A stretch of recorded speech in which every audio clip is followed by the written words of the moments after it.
네, 이렇게 기사는 기사대로 난폭 운행을 해야만 하고 승객은 승객대로 안전의 위협을 받고 있지만 정작 서울시는 제대로 감독하지도 못하고 있습니다.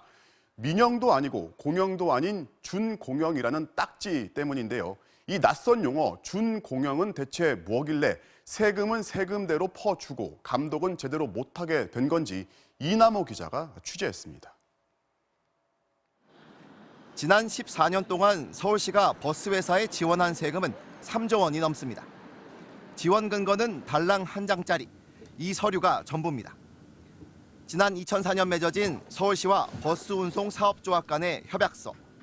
적자인 경우 서울시가 세금으로 적정 이윤을 챙겨주고 버스 업체의 사업 면허와 경영권도 보장해주기로 명시돼 있습니다.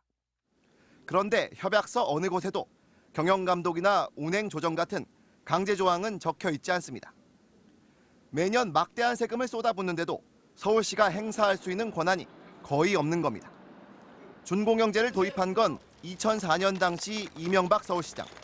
대중교통체계 개편을 위해 버스 노선 변경 등을 시도하다 이를 완강하게 거부하는 버스 회사들을 설득하기 위해 서둘러 협약을 맺었습니다. 이 법적 근거가 없다 보니까 좀 약간 사인 간의 계약의 성격이 좀 강하게 되고 그로 인해서 정부가 좀 공적 규제를 할 수 있는 14년 전 이렇게 맺어진 협약서는 지금도 족쇄가 되고 있습니다.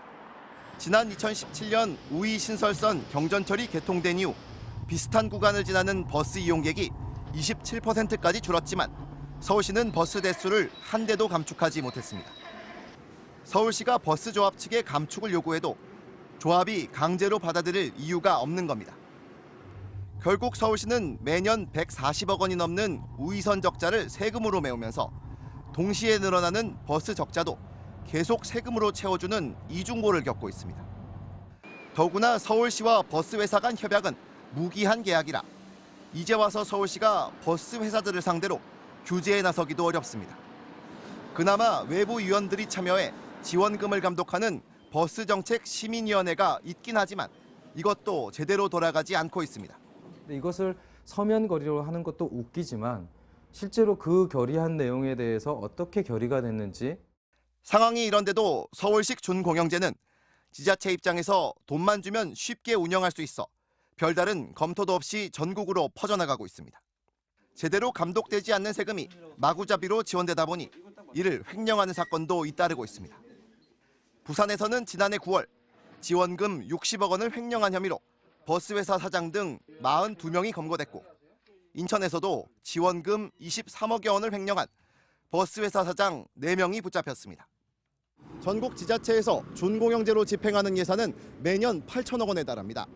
지금이라도 준공영제를 규제할 법률이 필요한 상황이지만 국회에서는 아직 제대로 된 논의조차 이뤄지지 않고 있습니다. MBC 뉴스 이남호입니다.